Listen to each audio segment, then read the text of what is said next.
Y and KJ, y'all are just too much. Too much. Too much. Okay, so Mark, is Mark and Courtney together, right? Yes. Okay. All right, there's no specific order, you guys. So I'm going to pivot to Quadro first for introductions, and then just, pick up, just follow line for introductions. Just do your thing. All right, let's rock. Quadro, we need some. Action. Good evening, ladies and gentlemen. My name is Akayla Sellers, and good evening, audience. I'm the program director for the African American Tourism Conference, and we are beyond excited to present to you what you can do to be engaged and stay ahead of the Black tourism trends. Now, I don't know about you, but I am here with my notes and my pen, excited to be a part of this conversation. And we are just so thankful to have the Beethoven of tourism here as our moderator. Mrs. Mamie C. Bush has worked in the hospitality industry for over 20 years, and she has led the sales and marketing and catering operations for a variety of branded hotels. She has a unique understanding of the industry and its challenges and how it interconnects in tourism.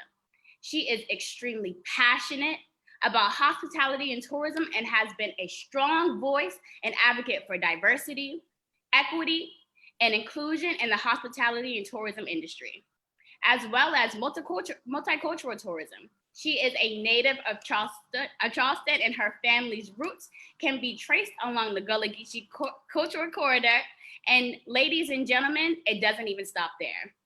Currently, she's a director in sales and marketing for a branded hotel on the peninsula of Charleston, where her and her team have received numerous accolades and revenue generation and e-marketing. Mamie is the vice chair for the board of directors of Charleston Wine and Food, as well as the board of directors for the Charleston Metro Chamber of Commerce. She serves the planning committee for the Greater Charleston YWCA What Women Bring event, and is on the advisory committee for the Explore Charleston Heart for Hospitality initiative. Additionally, Mamie has earned her BS in Integrated Marketing and Communications from Winthrop University and is a member of Delta Sigma Theta. So without further ado, it is my honor to introduce to you all Mrs. Mamie C. Bush. Well, with an introduction like that, I kind of feel like I need some theme song going with that, right? You need a theme song.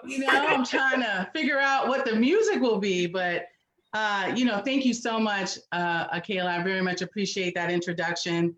Good afternoon, everyone. Thank you so much for investing your time with us this afternoon. I would like to also take this time to thank Quadro Campbell and the African American Tourism Conference for the opportunity to moderate today's discussion on Black tourism in the era of the pandemic and protest. With our amazing panel, we will take a deep dive and discuss everything from trends, disparity gaps, and societal events and their impacts on tourism. But before we dive into the panel introductions, let's talk about why we are here.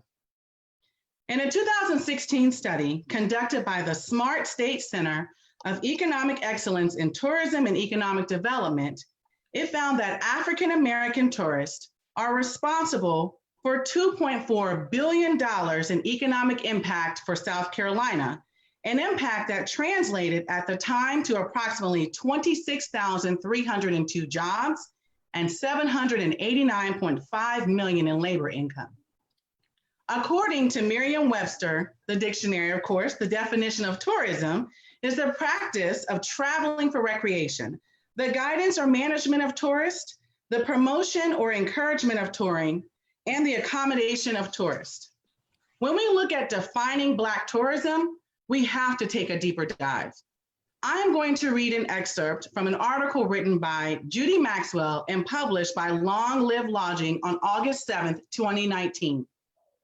Referred to as cultural, heritage, or multicultural tourism, the National Trust for Historic Preservation defines it as traveling to experience the places and activities that authentically, let me say that word again, authentically represent the stories and people of the past and present.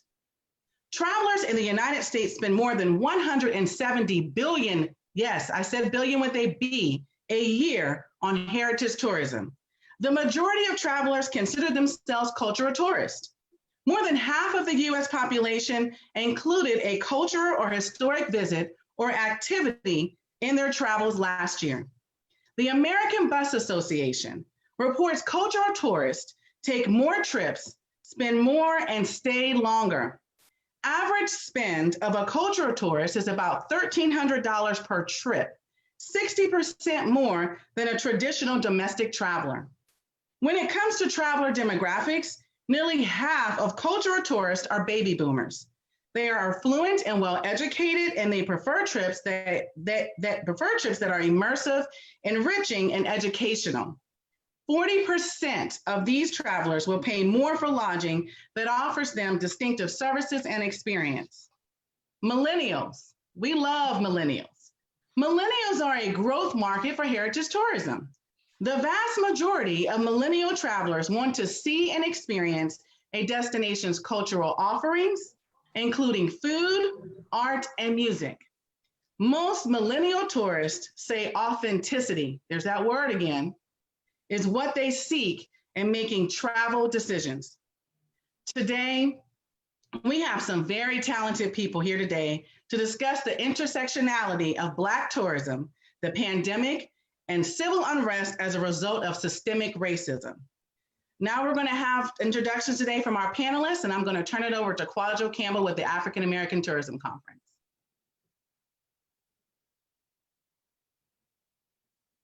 We'll all be introducing ourselves. Again, my name is Kwadwo Campbell, work with JC and Associates. We've been doing the African American Tourism Conference for about 8 years now. Some of the people on this panel have been very instrumental in helping get that to where it is today. But we just look at the growth of the African American niche of the tourism industry. We look at product development, we look at marketing and promotions as far as tourism promotion. We look at also investing of local governments and state governments into African American tourism. So those are some of the things we explore. I'm excited about this today and hosting this as an organization. We work with Wanda Hughie CDC, who has the Keats School. So we're about that as well. You know, these preservation of our sites and promotion of our sites. This is a part of the product development vision we have. So with that being said, I'll move on to our next panelist, Dawn. If you can, you've been a big, strong partner in what we've done. If you can go ahead and introduce yourself. Yes, thank you, Kwadwo. I'm Dawn Dawson-House. I'm the Director of Corporate Communications for the South Carolina Department of Parks, Recreation, and Tourism. And I help shape the voice and tone of the agency when it talks about its public service. I used to be in the Public Relations Office, which shared with the world media all the destinations in South Carolina. I also fill a ex officio seat on the African American Heritage Commission. And in that role, I was the project leader for the Green Book of South Carolina. Show me by a number, raise a hand, who has heard of the Green Book of South Carolina? So we pulled that together, and it is an online guide of more than 300 African American heritage sites in South Carolina. It is very well used, especially by teachers and students, and we're hoping that it gets more use in the future. We're adding things to it now, like a family reunion toolkit, which we will probably launch next year when the pandemic is not here, which is an effect of the pandemic. We don't have the family reunions like we used to. So we can talk more about everything else. So that's me. So next on my screen is Courtney. Good afternoon. My name is Courtney Young, and I'm the president and CEO of Foresight Communications.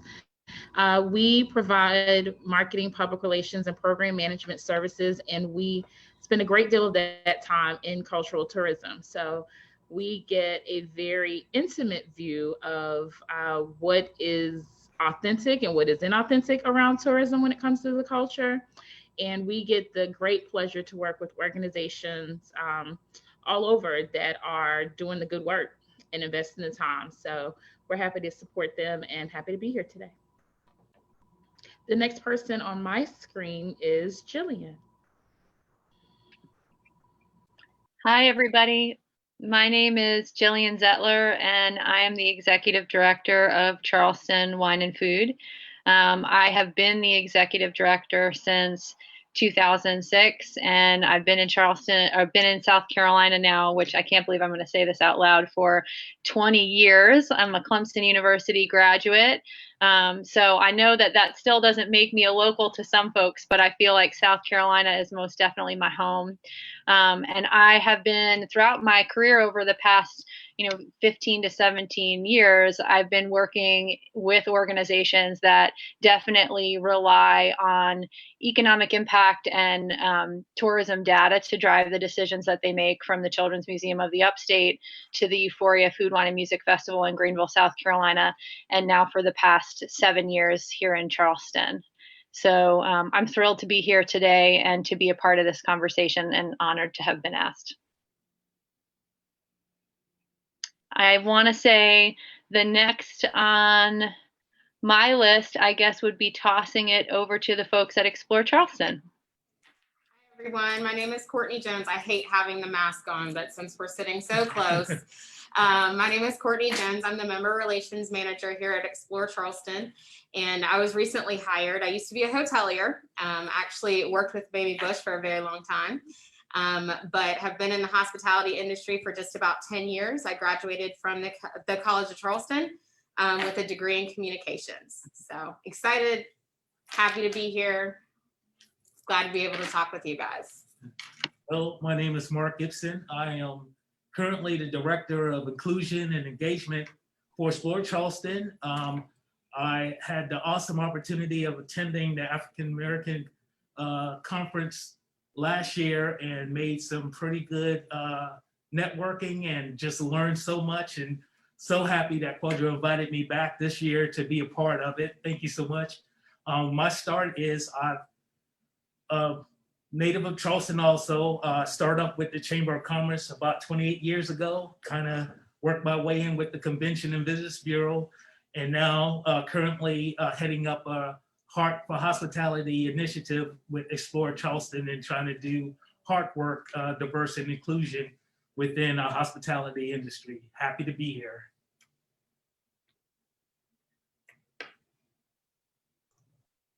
Well, awesome. It looks like we've gotten through all of our introductions of our wonderful and amazing panel today. So we're going to dive right into questions. Everybody ready? You ready to buckle your seatbelts and take this ride that we're about to go on? Yeah, look, I see CY and KJ and Jillian and Dawn and yeah, they are ready to go. So we're going to get started. So our first question for the panel is, if you could talk about what are the trends in tourism, and specifically, what are the trends in Black tourism? So I'm going to pivot this question over first to Dawn with South Carolina PRT.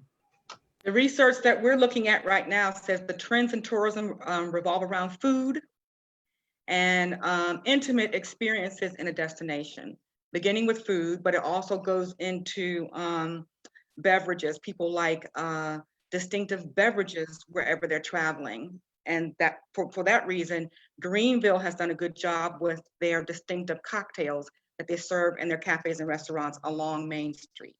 And of course, Charleston does a good job with the cocktails they sell and the craft breweries and craft beer places they have throughout their system. So the number one trend right now is culinary and intimate experiences, which does go into beverages. But of course, when we do customer service surveys of South Carolina, we do find out that the number one reason people come to South Carolina is to go to the beach. The number two is to go shopping, believe it or not. And then up in the top 5 is visiting heritage places, because South Carolina is widely known for beach, golf, and history. So heritage is always in the top 5. It just depends on when who we're asking when we're asking. It's always in the top 5. The culinary side of it and the beverages side of it and a good night's sleep side of it is what they expect when they come to the beach, go golfing, and look for heritage. So those are the trends right now. The biggest emerging trend right now in tourism is civil rights attractions. Our millennials and younger want to know what they did in the 50s and 60s to get the civil rights where we are right now. One of the reasons is because they believe they're threatened. And the other reason is because they believe if they have to fight for it, they have to see what John Lewis did. They have to see what the people in the 50s and 60s did. What did Briggs versus Elliott do? You know, what did Board versus Brown of Education do to keep public education integrated? So civil rights is becoming a huge emerging trend in South Carolina. I am disappointed in the fact that the state of South Carolina is about 20 years behind the rest of the Southeast in developing its civil rights attractions, especially because our story in civil rights ranks right up there with Alabama, ranks right up there with Georgia and Mississippi. And we should not be less of a civil rights attraction than North Carolina, of all places, but we are. So those are the trends that I can think of. There might be some other trends out there. I can tell you what's a declining trend, though, that surprised me was plantations. African Americans are less likely to go to plantations now than they did when I was in my 20s and 30s. Yes, Quacho? Oh, I was going to just jump on yeah. top of that when you finish. Oh, okay, because when my generation was interested in seeing slave cabins and things like that, but the millennials and younger, what do you call the ones who are 20 years old? Gen X? Gen Z. Yeah, Gen Z, something like that. Yeah, they are not as interested as my generation was in plantations. So that's a declining trend among African Americans. Wow, thank you so much, Dawn. Is there anyone else that wanted to add? Go ahead, Quajo. Yeah, so, made me reference the African-American study that we did with Smart State, and it supports what Dawn is saying. And the travelers that we surveyed, and part of that study was we surveyed African-American visitors from all over the state. And one of the big things that they said is they don't want to go to plantations. What they're interested in going to are African-American themed festivals. They want to go to learn about their history and culture. They want to learn about the civil rights history in South Carolina. They want to learn about the Orangeburg Massacre and see those sites that are in Orangeburg, right? Another thing that they want to see is more African-American themed restaurants and culinary. That's what came out of the study. So it definitely supports what you're saying, John. Thank you, Quajo. Explore Charleston, do you have any feedback to add regarding that?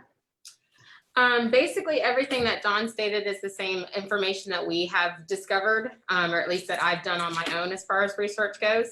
The other thing that I did want to talk about is we did have 7.43 million people come through Charleston in 2019. And so that was an analysis that was done by the Office of Tourism Analysis at the College of Charleston. So as one can imagine, if we've got 7.3 million people coming in, we don't have the figures specifically on African American travel, but I think it's safe to say that they are a pretty good chunk of that. Thank you. Courtney Young or Jillian, did you want to offer any comments as well? I could say that from being on the ground and really working with organizations that are putting these attractions together and doing these things, that is absolutely what people are saying. That's what the surveys are saying. Even when they're attending events, when they're calling in advance, when they're reaching out on social media, where can I find this? I want to find a food experience. I want to meet the people who are of the culture. I'm less interested in, the parts of it that I've always heard about. I want to learn something new and different about it. And they definitely want to understand the experience part, like what were they doing? How did it happen? Lots of questions around that. So spot on with that. Yeah, I think that's why. Go ahead. Oh, I was going to say, I would second Courtney's sentiments. I think for us, it's been migrating towards a layered approach of things, making sure that, obviously we want to create authentic experiences, but that people are also craving history infused in with culinary tourism. So the more diverse approach that you take to the type of programming that we create or what you're sharing your offerings are as a community, the more people have responded to those as feeling worth their while. Thank you. Thank you. All right, we're going to move on to the second question. You ready for the second question? Here we go. So let's talk a little bit more about what initiatives is the organization that you are working with reviewing to engage African American travelers? And what is that organization doing to partner with the African American tourism related businesses? I'm going to start with Explore Charleston. Okay. Well, at Explore Charleston, my role specifically, I'm the member relations manager, and my role specifically was created, I should say, to have more of a concerted effort going after our Black-owned businesses, our minority-owned businesses within Charleston. We have listened, we have heard, and we have recognized that there is a bit of a disparity there. So my specific role is here to specifically recruit those types of businesses. We also have a partnership that we're working with the International African American Museum. I'll let Mark kind of talk about that too. Sure. Yeah, I wanted to say one of the latest partnership that we've encountered was with the International African American Museum coming on in 2022.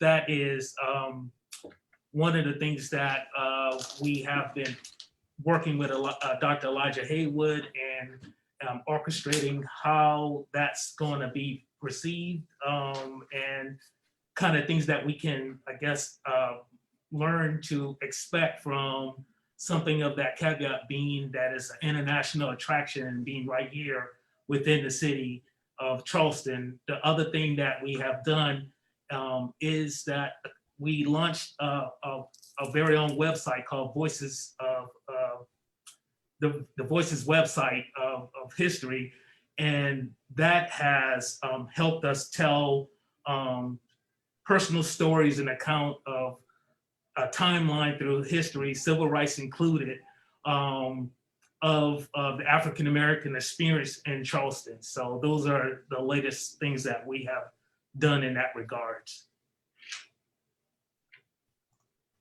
Okay, Kwadwo, did you want to respond to this question?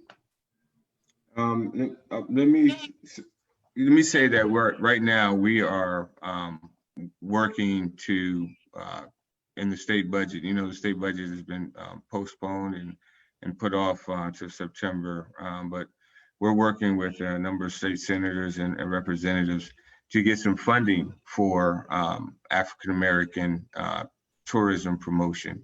We want to create a branding campaign for South Carolina. We think that Gullah culture should be the South Carolina economy, just the way that Creole or Cajun is to Louisiana's economy, but that takes investment. And so a lot of state leaders understand that and they're pushing that. So we're also looking to do some of that branding at some of our local areas. So like the Charleston Airport, for one, around the nation, there are a number of airports that have gone to creating spaces that are inviting to African American travelers and the travelers to understand that how the African American community and culture is a part of the local culture. And just as soon as they come into the airport, they've got kiosks, they've got et cetera, to really guide them into guide them and push them into the direction of African American businesses, African American historic sites, et cetera.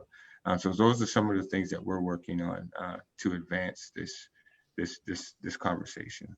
And some other things that we haven't announced yet, but maybe Jillian will talk about that later. Don?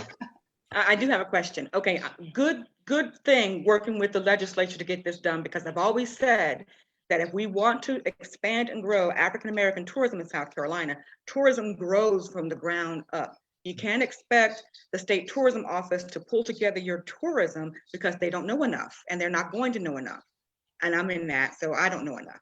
But tourism grows, the story happens locally. And once you build it up locally, then it gets into, the region, then it gets into the state, then it gets into the Southeast, then it gets into the nation. That's how tourism grows. I do think that South Carolina's biggest holes in African-American tourism is its civil rights story. Gullah has been promoted for several decades. But we still could do more. Reconstruction is a phenomenal hole that we have not filled yet. So Reconstruction, but that's in Beaufort. But civil rights, we are sitting on a gold mine, and we're acting like we just can't fill it. The bowling alley in Orangeburg needs to, and it's on the National Register. It needs to be created as South Carolina's Civil Rights Museum, even if it's a satellite of the IAAM.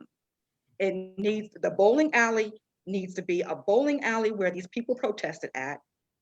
On the side of it needs to be a Civil Rights Institute, sellable market spaces, a diner where we used to, sit in at. It's tremendous space within steps away from SC State and Claflin. This is sitting there waiting for something to happen to it, and it's been waiting for almost 30 years. So, I mean, and it's right off of I-95 and right off of I-26, so it's in the middle of our most, heavily trafficked corridors, and it will help this rural community grow.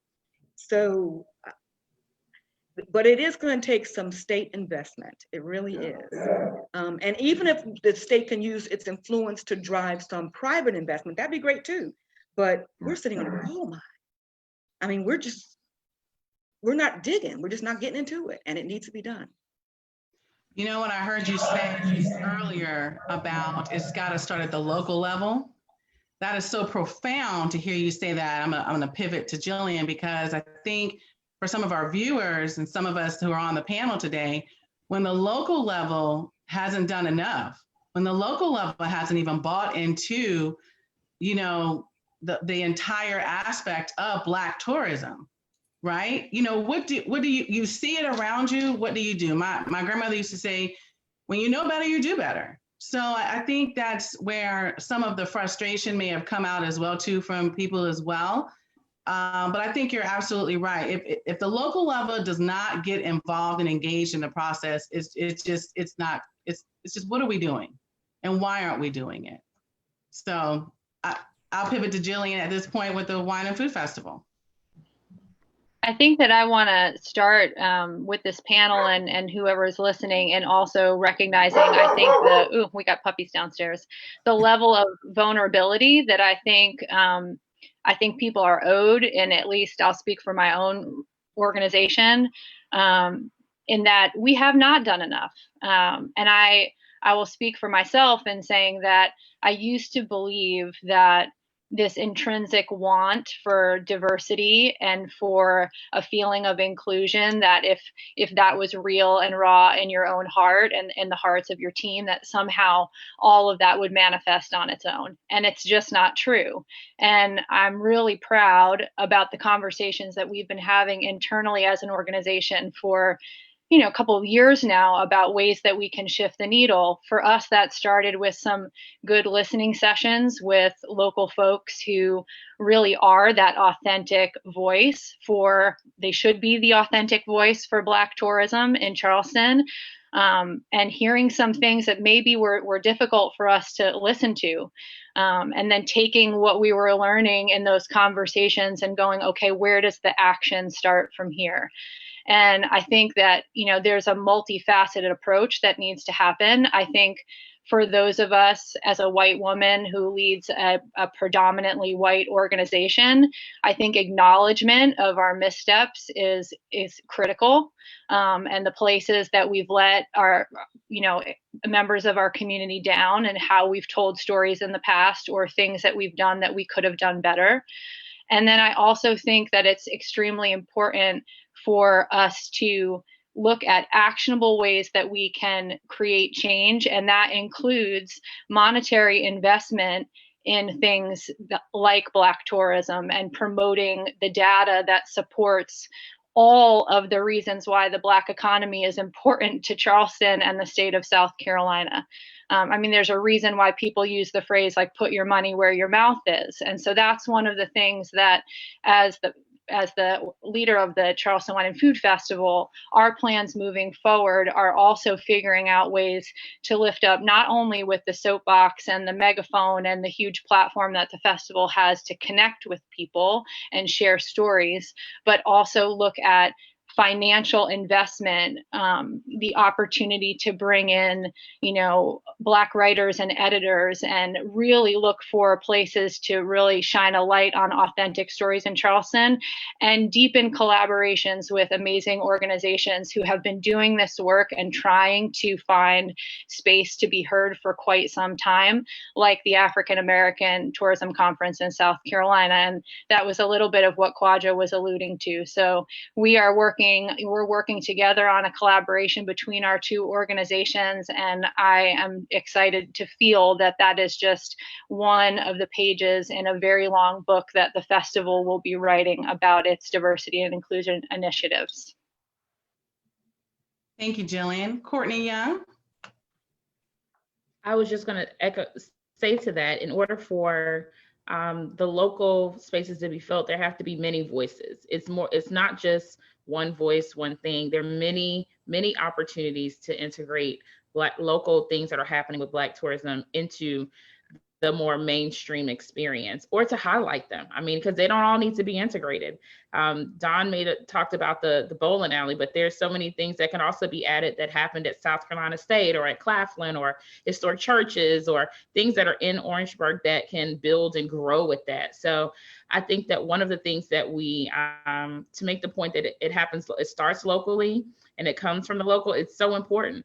But we have to have many of those voices coming together. It's one of the reasons why we get to do the work we do, because we get to go sit with those individuals that have had those stories, that have tried to tell them and weren't telling the story the way people wanted to hear it. So then they have to go back and kind of revamp that some, but it comes out. But it's all about, really getting into that and having multiple voices be a part of that and multiple experiences that move together to make that happen.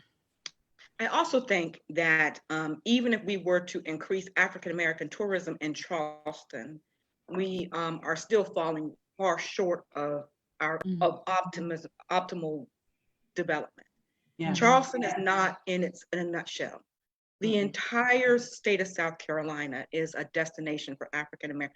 So if Charleston were to develop something, it needs to reach out all up and down I-26. It needs to hit Orangeburg, Columbia, and Greenville. It needs to hit all down US 17, Beaufort, and Georgetown, and Sandy Island, and Myrtle Beach. So to just concentrate on a part of South Carolina, we are falling short, I think, of our potential. Yeah, just looking at the potential, Columbia has 110 African-American sites. One of the things our study did was take a survey of all the African-American sites around the state when you talk about our history and our culture. And so there's tremendous potential around the state. You look at, I think, the Lake Murray area, that area was the #1. Charleston wasn't even #1 as it related to African-American cultural sites. So there's tremendous potential around the state. Columbia, one of the surprising things, just to say this last thing, one of the surprising things that we found is that Myrtle Beach was the #1 place where African-American visitors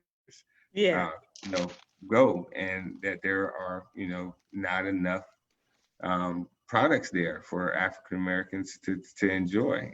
So I'm not sure what Myrtle Beach did. I don't have a good feel on how they preserved and protected their history.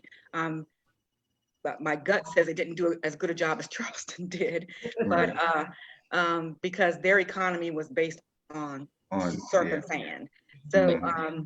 So there is a colored school there, and we're trying to revive Atlantic Beach and I was about to say Atlantic Beach. Charlie's Place. We're trying to revive those kinds of things, but everything else, I'm not sure how Myrtle Beach preserved and protected.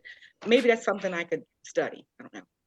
And that's Myrtle Beach, like proper, but there are things around Myrtle Beach that still make up that area, like Conway, and to your point, going further up to North Myrtle Beach and other places that can build an experience, multiple experiences that come into that. Sandy Island, Brook Green Gardens. Yeah, I mean, all of that. And I have done a little outreach in that area, and what they say is that no one asks when they come. So, you know, it's as if it's not important to them because it's not important to their tourists.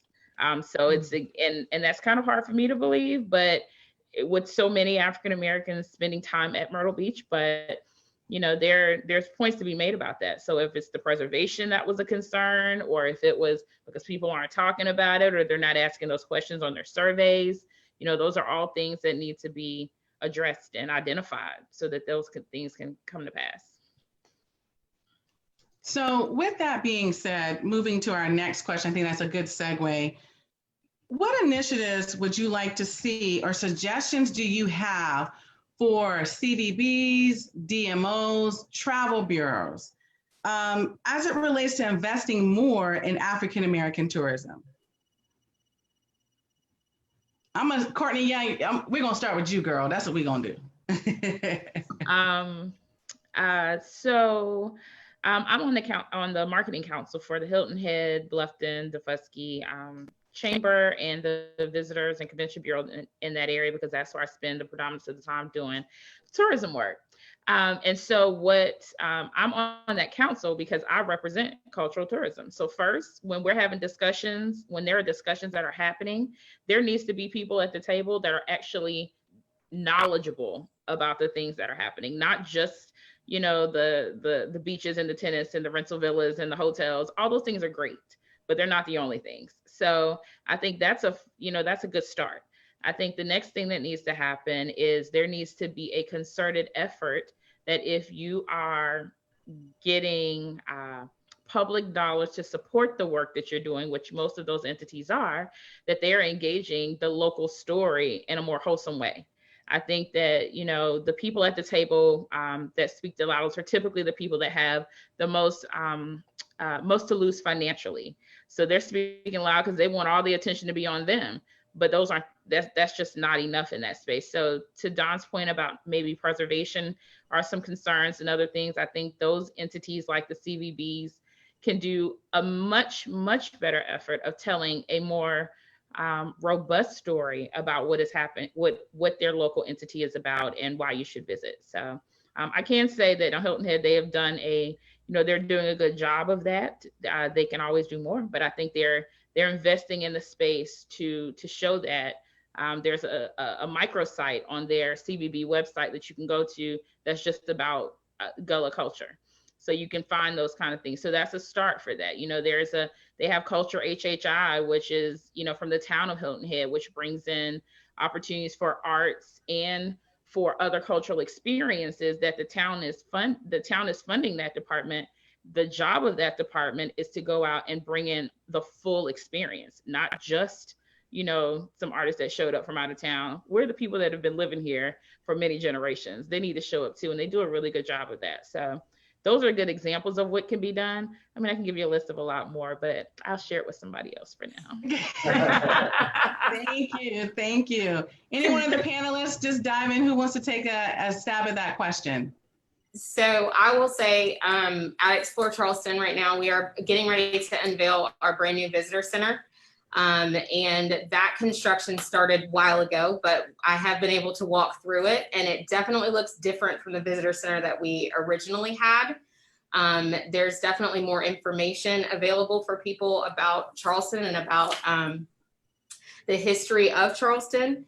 And one of the things that we're doing as far as what my role is, we are definitely looking at trying to make sure within our retail area that we are able to push as many Black-owned businesses as we can with their types of merchandise, whether that be, again, we can talk all day long about sweetgrass baskets and things like that. I feel like that's quintessentially Charleston, but we also have different types of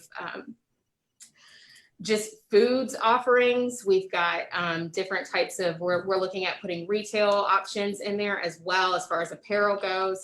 So we're trying to expand that footprint a little bit more, and just to also kind of piggyback on what Jillian was saying about listening sessions. That's definitely something that we have started as well here. I am in charge of that right now and talking to our specific members within the CVB. And so far, again, I can't necessarily share all of the information that they've shared with me, but we are listening for sure. And I think as well, we also have the Heart for Hospitality initiative as well that I'll let Mark talk about also. Sure. So having recognized that that there is a need to bring the awareness of such disparities of not being diversified in top leadership as opposed to just entry level within a hospitality industry, we launched Heart for Hospitality to build awareness of that and to have those talk with top leadership and to help with sort of mentorship to get people more involved in hospitality and telling them the various types of jobs. So thinking futuristic, and also creating a platform that we could have people move into these leadership positions and help with unconscious bias and those kind of things that break down those barriers so that those who are already within this hospitality industry can have those talks across the table like you mentioned, so that we can learn from one another and be included in that talk and not as just moving within a system that's built without us being contributors in that. So that's a lot of couple of things that we've been doing within this bureau.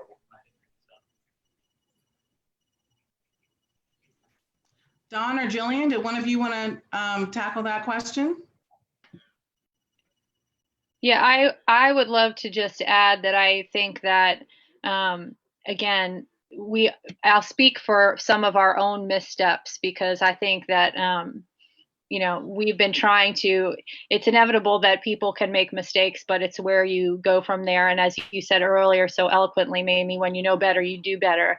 I think that a lot of this also is a conversation about equity and, you know, what sort of barriers of entry are in place for people to even be members of CVBs and chambers. And if they're not even a member, then how can we anticipate that their voices are heard? So I think when we're looking at trying to create an authentic perspective and share authentic stories, we have to think about what barriers are already in place to not allow for those stories to even be shared in the first place. And I understand, because I am an ED of a nonprofit, that we all need to have operating funds in order to do the work that we do, but we also need to think about who is involved and who has the cash to participate and maybe who does not, and how we balance those things in order to make sure that as we drive towards a mission of you know, sharing stories about the places that we live and we love, that conversation, it has to be equitable from the start.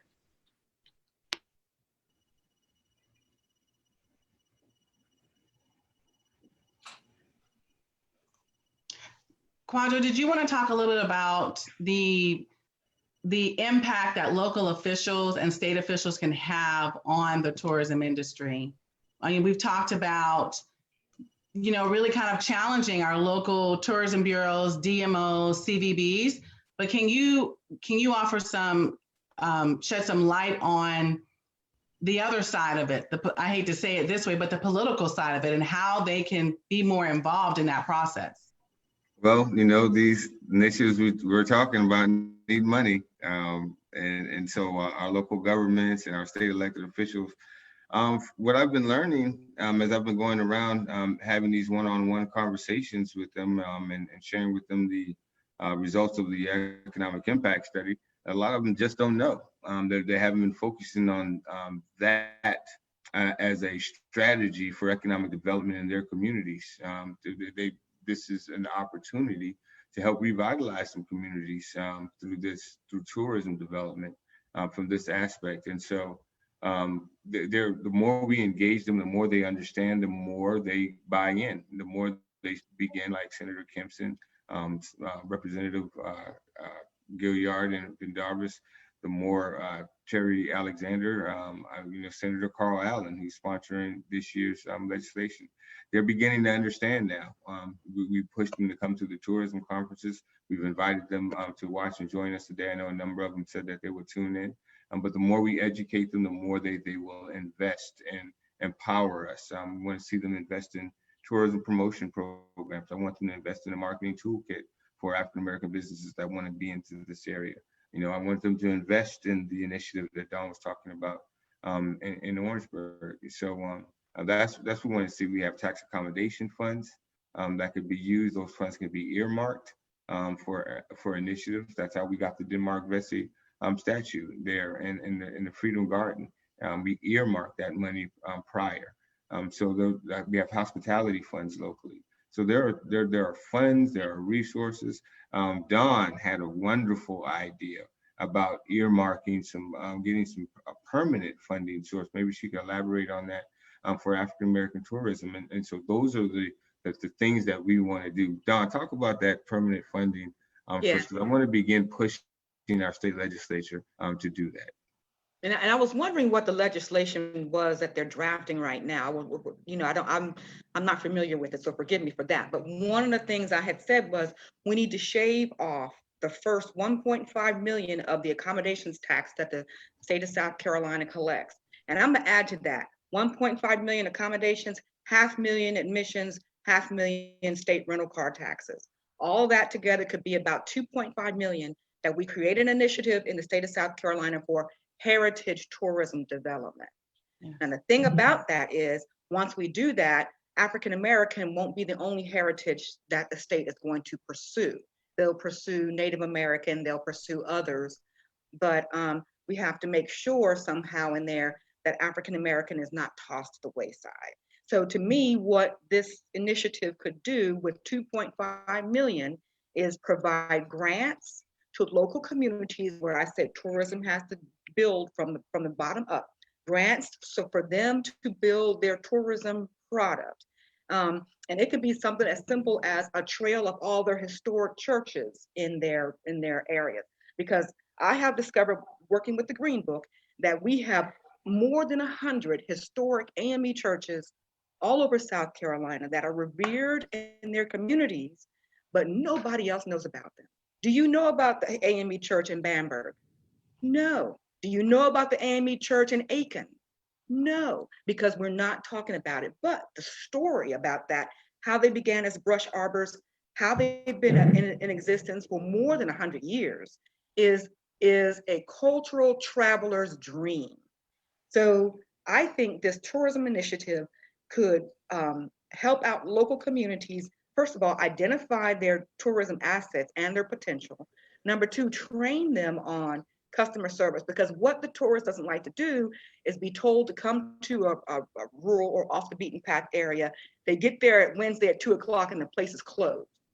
So we have to find out when people are traveling, why they're traveling, and make sure we're ready there to serve them. So number one, identify your tourism potential. Number two, train them on customer service and market. And then number three, train them on marketing and the infrastructure of tourism so that they can market right. Because our infrastructure starts at our local communities, but we also have regional tourism offices and we have the statewide tourism office. And all of those have channels by which and grants for which we can market our local community. So to me, that's what the tourism initiative needs to do, the heritage one. But I don't know what the legislation is right now. Thank you so much, Dawn. Thank you so very, very much. Just before we move on to the next question, just want to confirm none of the other panelists, you don't have anything else you wanted to add on that question specifically? You all did a great job responding to that question.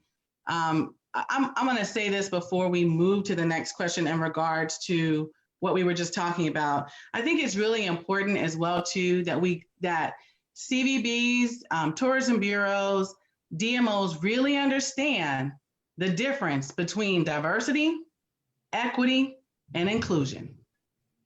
okay? If you do not understand the difference between the three of those things as it relates to the work that I will clearly say those of us on this panel are doing, you need to have a gut check because you don't get it. So understanding the difference between diversity, equity, and inclusion as it relates to tourism is paramount. So I'm going to read you a quote before we move to the next question. Diversity is sharing a seat at the table. Inclusion is having a voice, and belonging is that voice be heard. Diversity, equity, and inclusion. Okay, so moving on to the next question. There are 5 indicators that every community reviews as it pertains to growth. We all know them, right? Education, healthcare, housing, finances, and infrastructure. With this said, can you talk a little about the disparities gap in these areas and how it relates to the tourism industry in the state? What initiatives need to happen from a tourism perspective to close these gaps? I'm going to start with Kwadwo for that question. Yeah, I was about to raise my hand. One of the things that we talked about in the study was the need for training programs, and where we could begin to train and develop audiences, develop entrepreneurs to participate in the industry. We could work with school districts, CVBs can partner, just training and developing the local community and residents to be interested in the tourism sector and to be interested in the tourism industry. So that is something that we would like to see. So when we talk about investment, I'd like to see investment in training programs to be a part of this movement. So. Anyone else? Come on, don't be shy. Well, I'll take a stab at it.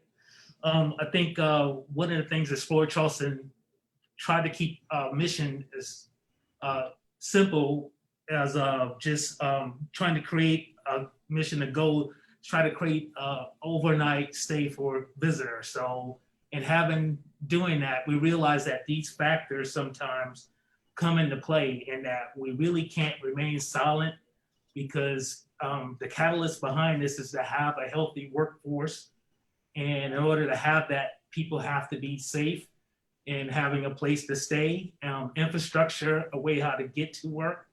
So we have done things as little as trying to provide transportation, trying to tackle something that's a major help to the hospitality industry and creating like a park and go and having hospitality on the peninsula, like a circular motion for a bus that runs free nonstop so that people have a way to get to work. Having known that as just living here in Charleston, we know that people can't really afford to live where they work.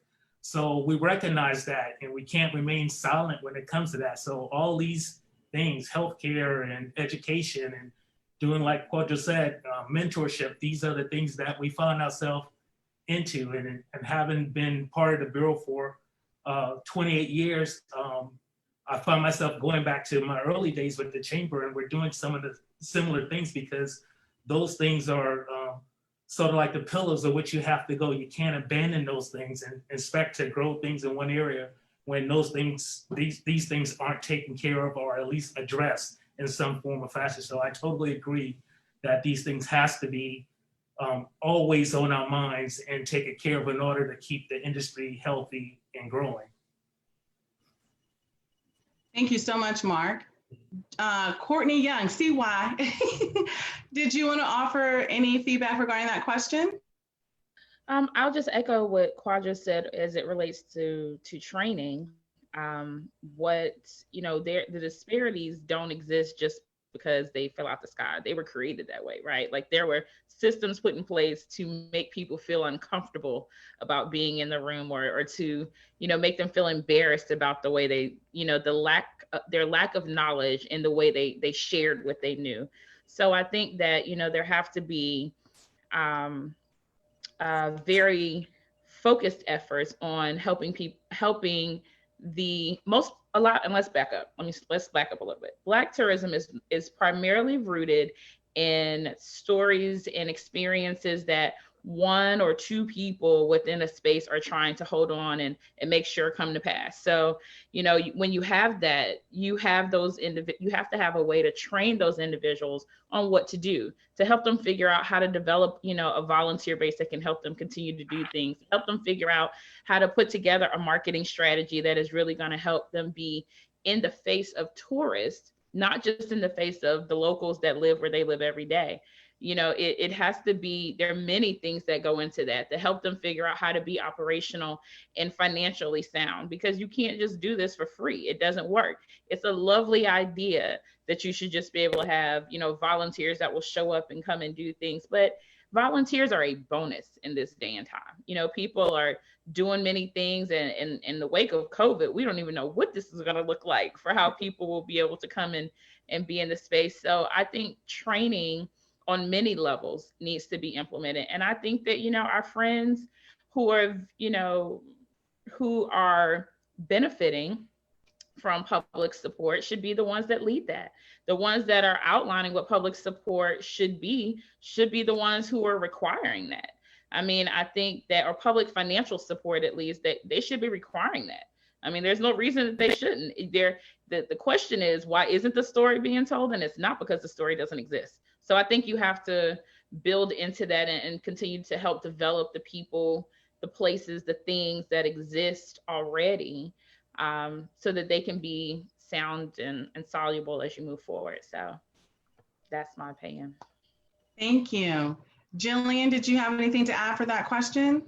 Yeah, the only other little tidbit I wanted to add, and again, speaking directly to what I feel like is even low-hanging fruit for the festival, is working harder to develop relationships with historically Black colleges and universities. When we talk about education, you know, the festival has had a robust internship program and a really strong relationship with the college, but, you know, fishing for talent at the college, you're drawing very similar fish oftentimes. And, you know, and as I've been doing my own learning and unlearning over the past 4 months, it is interesting how often you hear, well, there just aren't people that are interested in event planning who are Black, or they're just not Black, you know, students who are interested in X, Y, and Z. And that's just not true. It's just a matter of where we're searching that talent out. And then, you know, again, you read a book like Good to Great, and they talk about promoting people that are on the bus and getting them in the best positions. Well, you know, we all have our circles that we move in, and if we're constantly promoting and looking towards talent in the same spaces, then we're going to have a pretty homogeneous population that we're working with. So I think that it also would behoove us to really look at, you know, where are we creating opportunities for mentorship? Where can we extend opportunities for learnings to a diverse group of people? Because I think by proxy, as we're lifting younger people up, it's also going to create more better opportunities, diverse conversations, and good places for us to grow, to represent, you know, our communities in the way that they should be. And one thing to add to what Jillian said, sorry, Quadro, those things are absolutely important. And I think also showing when you develop these things, so if anybody's going to go out and start creating what these programs look like and putting these things together, you have to show a pathway to success and what that means, because people have not been able, and especially when it comes to Black tourism, they haven't been able to see a full pathway to success. Because you can't compare, you know, it's not apples to apples. You know, what happens with the Hilton Head Island Gullah celebration is not the same that happens with the Charleston Wine Food Festival. It's apples to oranges. So you have to have a way that people, especially in Black tourism, the individuals that are looking to be in event planning or be in hospitality, that can support these structures, or in any other, a pathway to success and what that looks like is so important. I think that's why you'll traditionally see people who can afford to do it, or can, or who have been more exposed to it, they're more drawn to it in that way. But it certainly is a number of people, I mean, hundreds, thousands. I mean, we do event planning events all the time that want to be in that space, but seeing that pathway to success is so important. So. Thank you. Dawn, did you have anything you wanted to add to that question? Just something really minor. To me, it seems like, and I think Charleston probably already does this, we need to recognize and reward students and young people who are up and coming. So we should, if we have an annual award program, we need to have a student award in it. And we need to talk to our universities and our middle school and high schools and say, this is what the parameters are. Train your people to be productive, and they can get scholarships or recognition, or say, for example, we have Charleston Wine and Food and Wine has a annual children's showcase. If they want to, the winner would be someone who has a demonstration tent at the festival or something like that. So, you know, we need to incentivize kids or the younger generations to get involved in tourism, I think, in a number of ways. Absolutely, absolutely. Completely agree with that. Completely agree with that. I will make just a quick shameless plug on the education side. If you've never heard of the National Society of Minorities in Hospitality, it's an amazing organization. And there's also the HBCU Consortium. That's the organization where all of the HBCU hospitality and tourism management programs, the professors and the chairs are in that organization. So when we talk about education, yes, it's extremely important. I would also offer that, you know, affordability from a housing standpoint is at the top of the list as well, too, when we talk about those disparities. Because you can get a job, right, and work, you know, somewhere, but if you can't afford where you live, you're not going to probably stay in that community. So those 5 indicators are all things that are important to everyone, no matter your race, in my opinion, but it also specifically directly impacts and is more impactful for those of us in Black tourism specifically. So moving on to the next question. COVID-19 has further exacerbated, these disparities, as we mentioned, from healthcare to economics. What are some programs or initiatives that your organization is aware of and are implementing to help these tourism businesses to recover? Yes, sir, Kwadwo. All right, so I'm working with the Low Country Black Leadership Coalition. It's like more than 60 officials, Black leadership groups from neighborhood association, the churches, et cetera.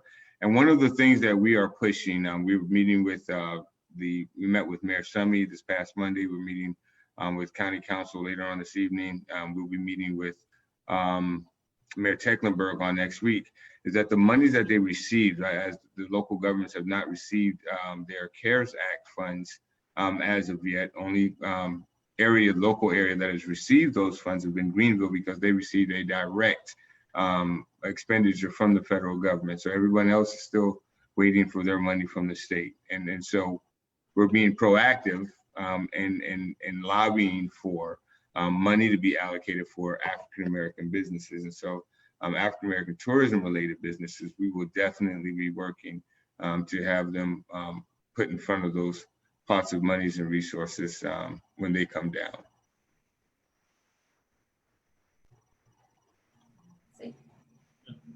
Yeah. So here at the Explore Charleston, MUSC has launched, I want to say it's an initiative where they will, they have a team that will come to your hotel or come to your place of business and offer suggestions on how to better prep, or not necessarily better prep, but help to combat COVID-19. Making sure that the cleaning products and things like that are being used are the correct kind that are going to effectively combat COVID-19. And that's the most, I was going to say, that's the most that I have known about it. Right. Which is like an added layer to whatever the CDC has already proposed. And we do know the guidelines have been very vocal, and we have adopted that, but some business may need an extra layer or just kind of help in trying to maneuver, because every business is a little bit different. And sometimes you can't fit a one-fit-all kind of explanation into everything. So this group kind of comes out and kind of gives suggestions on how they could better protect themselves and their clients and the customer in order for them to be back up and running their business the way that we hope that they could move on in the future. But that is the latest that we hear. And because MUSC is state provided, I believe that they could travel throughout the state. It's just not in the Charleston area, but that is the latest that we have been aware of in order to help during this pandemic. I can say that the state Restaurant and Lodging Association has started something called Palmetto Priority. And all restaurants in the state that pledge to adhere to a certain set of guidelines that protect their workers and their customers from the coronavirus, they get a seal of approval on their door that says this is a Palmetto Priority establishment. And some of those protocols are extra cleaning of the bathrooms, social distance seating, doing only 25% of your normal capacity, always wearing a mask. All of your waiters and your cooks and your hostesses have to wear masks, requiring masks for your diners unless they're eating, stuff like that. So, so the state has done that, and they have a website called palmettopriority.com, and all the restaurants that have pledged to stick with this cleanliness, this advanced cleanliness level, is promoted on that website. And we are encouraging tourists who come to South Carolina, and when they're ready to eat, they seek out these restaurants first. Jillian, I know, and Steve is not able to join us today. Steve Palmer with the Indigo Road Hospitality Group. But Jillian, are you able to speak a little bit to the independent restaurants and that initiative and effort? Because, you know, all of the Black restaurants, they're independent restaurants specifically. And then I know we learned about an initiative that's being done by the city of Charleston yesterday as well. So I know this is not your normal wheelhouse, but I'm not sure if you could speak to that just a little bit. Well, one thing I was going to say that I think that we are going to be doing, and again, for those of you that weren't watching our Instagram this morning, we actually made the announcement to cancel the festival for the 2021 season and shift to digital virtual content until we felt like we could authentically represent the festival experience in 2022. But a part of, the festival is one part of our mission. And I think one thing that restaurants would appreciate greatly is people paying attention to the organizations like the Independent Restaurant Association that are doing so much advocacy work. They were a very large part in Washington beginning to pay attention to restaurants and hospitality having different needs, and that independent restaurant needs are different than those of major chain restaurants and publicly traded companies. So I think that the advocacy is extremely important, and also the awareness factor, I think, on a local level. I know that a lot of restaurants are thinking about trying to use this as a time for innovation because their business models may have to change permanently. And with that innovative spirit, I think also understanding that restaurants operate on extremely thin margins all the time. So is there a way for us to use this time here to be able to almost re-educate the general public on the cost of food on menus and the way that things need to change and shift so that we have establishments that are working with a healthier business model moving forward. And if we want people to buy local and we want to celebrate South Carolina products on menus, that maybe prices need to shift.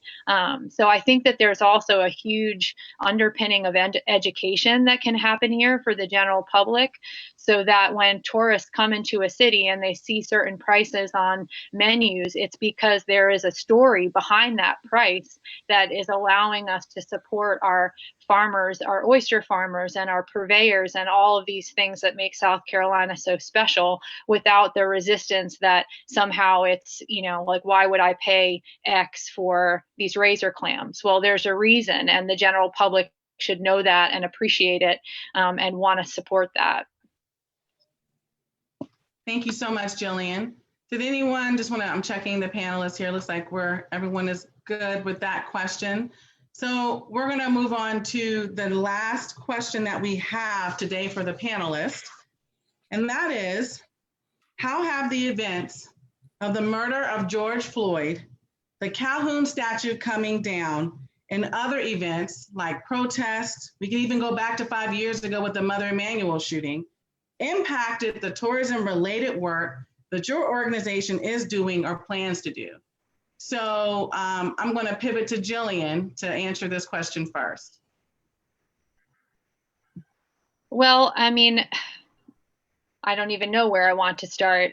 You know, we've been having conversations about DE&I work long before George Floyd. And before George Floyd, there are obviously many, many names, some that we now are paying more attention to and recognizing, and many others that are not tacked onto a very long list of folks that I wish we didn't have stories to share about.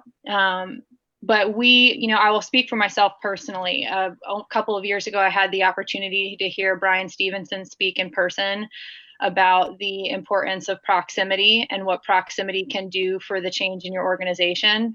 And to Dawn's point earlier, I'm a millennial by the skin of my teeth. And in listening to Brian speak about his work with the Equal Justice Initiative, I was blown away by what I didn't know. And I grew up in a household where I feel like I was taught to love all people, and, you know, that adage about things being colorblind. I mean, I spit that out as a kid and all the way into my 20s. And my perspective on all of that language has shifted so dramatically over the past 4 months. So, you know, I think that what I hope we're going to see with the events of George Floyd and the Calhoun statue coming down is that organizations and entities like the Charleston Wine and Food Festival, like DMOs and CVBs, we're going to start to really evaluate the way that we tell stories, and that stories are the things that bind us together as communities through food, through history, and that it is extremely important to be thinking about how people feel when we're telling these stories and whose voices are authentically sharing them. You know, I could point to a long list of things that our organization has done under my tenure that now, knowing what I know today, I would do very differently. But now, knowing what we know, how do we proceed forward? So I think that rather than shrink and shrivel and be embarrassed by things that I've done over the past 7, 10, 15 years in a position of leadership, I'm invigorated and excited to use my platform and my organization's platform to leverage change and to do better. And to get out and meet people in the community who have beautiful stories to share and allow for the festival to amplify those voices. So I think that not only do I suggest that others do that work, I think it's critical, unless we want to sit here and be talking about the same thing on the same day next year. Thank you. Courtney Young? One of the things I love what Jillian said, that was my yes, and she means it. She walks the walk that she's talking, so I love that. One of the things that we've been able to do, or we've seen with the work we've had, is we've been able to speak about things, and there's some conversations that as Black people, or as all people, some conversations you have, you don't have a mixed company, right? I think over the last few months, we've been able to have some of the conversations we used to have at home or in our private spaces out loud. And so the work that we've been able to do over the last few months has really been able to amplify what it really means to be Black in some of these experiences, what it really means to have your voice heard, or, you know, the story isn't really that different, but you need to understand this part of it because you were missing that. So we've really been able to see that. We've been able to work with organizations across the country that are really invested in what that looks like. So we are excited about what this means. I think that Jillian said something that I think is so important, and that people, when they realize that they have been wrong, and especially when it comes to conversations around race and race relations, but oftentimes when people figure out or learn that they have been using terminology that is rude or dismissive to someone else, and they were doing it, they didn't even know they were doing it, they usually shrink away and they hide, instead of becoming invigorated by the idea of, how can I do better? What is it that I can do to show you, to participate or be a part of the process that lets you know that this is authentically who I am. I just didn't know I was saying that wrong. So I think that, those experiences in the wake of George Floyd, and, of the statues coming down all over the place. And even, we didn't have this experience really after Mother Emanuel here in South Carolina. It was, the flag came down and things got quiet again. I mean, that was the extent of it, really. And I mean, I'm sure in local places that people can have other experiences, but as a whole, we didn't walk out saying Black tourism. We were very cautious to say, what was being said, because that was what people were comfortable hearing. But now we're able to have some conversations that are a little uncomfortable, so that we can all have a rightful place in the conversation. Thank you. Explore Charleston? Yeah, I was going to say, I'll actually go ahead and piggyback on that.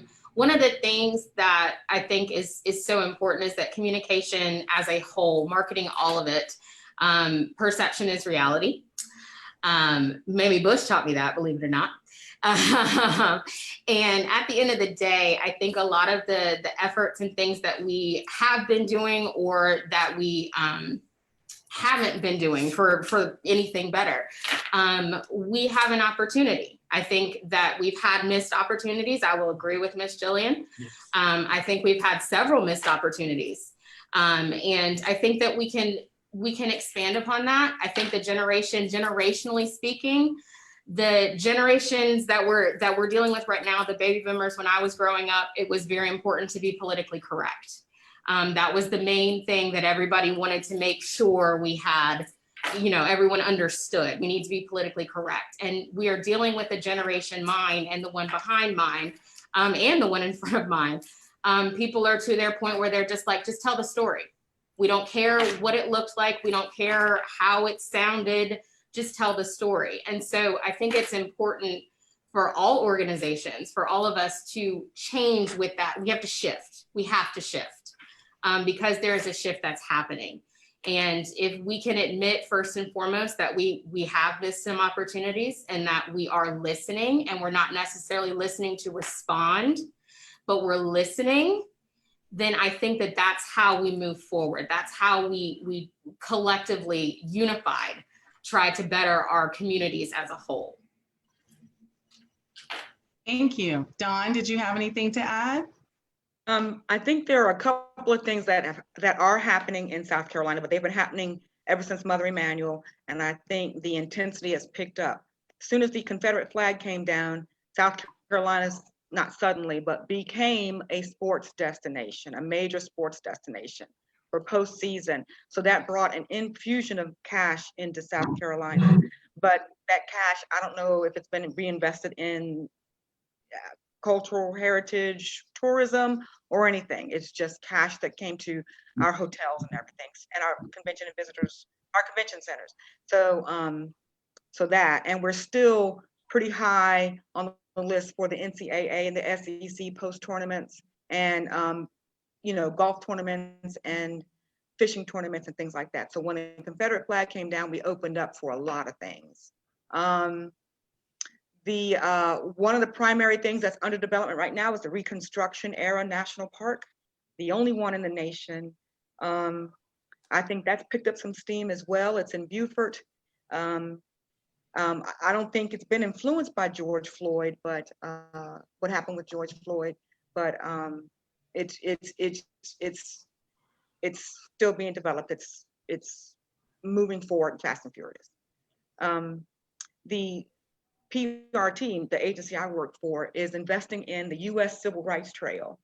So, and the U.S. Civil Rights Trail just recently won an International Tourism Award because the people from overseas are finding these hidden gems in the United States through this trail. South Carolina doesn't have a phenomenal presence on it yet because our tourism is not developed there yet, not like Birmingham and Georgia and Atlanta. But we're investing in it because we believe that our future will get there. So that's about all I have about for that question. Thank you. Kwajo? Yeah, I would just say that since the Floyd incident, I guess to use this a biblical phrase to kind of give us a, Pharaoh's heart has been softened, so when you talk about, public and the private sector listening to issues about diversity, equity, and inclusion, it's never been a better time in my lifetime to have these conversations and to see actionable things taking place. So there are a number of companies, there are a number of organizations that have hired consultants to evaluate how they look at diversity, equity, and inclusion. There are companies that are taking stances that they're not going to do business with people and vendors who do not have some type of diversity, equity, and inclusion statement and stance. So this is what has happened as a result. And so we'll just continue to have these conversations, continue to build collaborations. Because when you talk about closing these disparities, we know we need to collaborate and have more people buy in. And I think now, since George Floyd, more people are willing to do that. That are really decision makers, right, in this industry, and that's important. Thank you so much, Kwajo. So now what we're going to do is we're going to have final statements from everyone on the panel, and then I'll give a closing statement, and then we will be done with the discussion for today. How's everyone feeling full? They're feeling good about where we, hey, I like the fist, Kwajo. Yeah, I'm okay. Thank you. So I'm going to start, with Kwajo to give some closing statements. All right, so my big thing is that the benefits gained as a result of tourism development in South Carolina are just not equally distributed across community members. And all of our efforts have been to do that. I think more investment by local government, state government will help to do that. More listening to an inclusion of more authentic voices in what we have going on will help that. But also, I think it's important that we really build on collaborations, and what happens in those areas is what's really going to move us forward and close the gaps. We've got to get the restaurant associations and the hotel associations also to buy into this idea of what we're doing so that they can continue to echo, because they have influence on our local government, they have influence on our state government. And so the more voices we have singing this together, the more everything we've talked about here today will come to fruition. That's my comments. Thank you. Thank you, Kwajo. Explore Charleston. We thank you guys for allowing us to be a part of this panel. Again, I learned a lot. I listened. We are listening as an entity, and we're hoping that, again, we can move forward in the right direction with everybody else on board. I echo those thoughts. I've always learned so much when I sit at these roundtables, especially with this group. I just take in and learn so much about what others are doing, and it's very helpful in the plight that I'm working on, and let me know that I'm not in this alone, that hard work sometimes mean that you have to lean on people. And I appreciate each and every one of you guys for what you do. If I haven't said so, thank you, thank you, thank you. Thank you. Dawn. I've learned so much. I've learned, that we have to have diversity, equity, and inclusion. There's a difference between the three of those. I mean, I knew that, but to hear it defined in, out loud was important to me. I also learned about cultural HHI and African American Voices, African American Charleston. Those are very cool things. PRT now has a Black History section on our website, but I want to see how this looks to see if we can do, more. I think that's great. And it's important, I think, for us to realize in the tourism office how much healthcare infrastructure, housing, education, all of that impacts tourism. So that we are it's a single community and not just a siloed industry like that. So I appreciate this kind of discussion because I learned so much more than what we do in the tourism office. Thank you. Jillian. I'm going to echo a few sentiments here. First of all, thank you for allowing me to be a part of the conversation this afternoon. I definitely agree with Kwadwo's sentiment about collaboration, and Mamie and I have had discussions about collaboration being such an important word moving forward for my organization. But I also think it's important for us to think about the idea of accountability. So I actually would love to throw down the gauntlet to say that maybe this group reconnect next August and see what sort of measurable changes have happened. And I say that even reflective of my own organization. It's great to listen, and it's great to be able to reflect back on things we wish we would have done. But I also think we have the opportunity to seize a moment. There are far too many names that we've been discussing lately, and since George Floyd, there have been too many after that. And I think that it would be really, really great for us to be able to hold one another accountable for the organizations that we work for and those that are in positions of power or leverage, myself included, that we are willing to be vulnerable enough to say, what did we talk about today, and where are we from a year from now? And I can't remember who said it earlier. I think it was Courtney, but really being able to showcase how we made that forward progress and allow for South Carolina to be a thought leader in the way that other states can do the same thing. Because ultimately, yes, we want South Carolina to be successful, but proving and showing the importance of the Black economy across the entire country and really needling into some of these infrastructural systemic issues that communities have is only going to make us a much better place for people to live, work, and play, whether you're in South Carolina or you're not. Thank you so much, Jillian. I'm going to quote the great Roland Martin. He said, you got to be able to turn a moment into a movement. That's always stuck with me. And I just wanted to add that to on the back tail of Jillian's comments.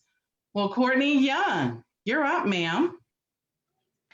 I was taking so many notes while we were talking. I would hold my iPad up so y'all can see it, but they don't look very great. So lots of notes. I learned so much. I really enjoyed the opportunity for us all to come together. I think it's important to have so many voices at the table, to have all the voices at the table and all different perspectives. I think we all come from different engagements into what tourism looks like, and especially what Black tourism looks like.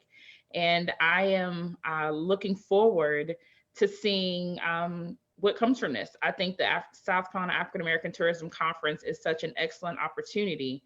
And it has been, you would think it was quietly kept. It wasn't. I think, again, it was about timing and people really seeing, what do I do with it and how do I do? So I think this was an excellent opportunity for the conference, from the conference, for all to be able to get engaged and see that these are the kind of conversations that need to be happening all over the state and all over the world, really, when it comes to the engagement with diversity, equity, and inclusion of Black voices, and especially when it comes to tourism. So I'm looking forward to what's next. Thank you so much. If I know anything about Kwadwo Campbell, Jillian she threw down the gauntlet, Kwadwo, and said a year from now. But Courtney Young and I both know we're going to have a call with Kwadwo probably next week, and he's already come up with another panel discussion that we're going to have probably in about a month. He's smiling like, yep, you know me well. So I will just say again to Kwadwo, thank you so much for the opportunity. And to all of the panelists, thank you so much for a very, goodness gracious, a very meaty conversation. But I would just say this is only the beginning. I think we need to have more of these conversations and involve those of us that are our internal as well as external stakeholders. So I want to leave you all just with a few thoughts. So to those Black businesses that work in tourism, You deserve to be spoken to and acknowledged.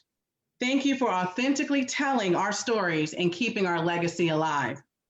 To the local and state government officials, please remember that the recovery from the pandemic must be equitable.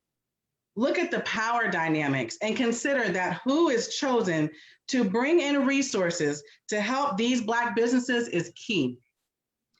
To the tourism and hospitality industry, look at the composition of your organization. And I'm talking specifically about those that you put in place to sell, to market, and they're involved with the messaging of your community, your organization, and the development of tourism-related products in your area. If everyone in that room doesn't have a seat at the table, make the room. If everyone in the room looks like you need a new room and a bigger table. Where you choose to spend your resources, especially your marketing, partnership, vendor, and recruitment dollars, is a profound and in some cases misguided political statement. To everyone joining today, let me leave you with these words of encouragement by Leslie Dwight. What if 2020 isn't canceled?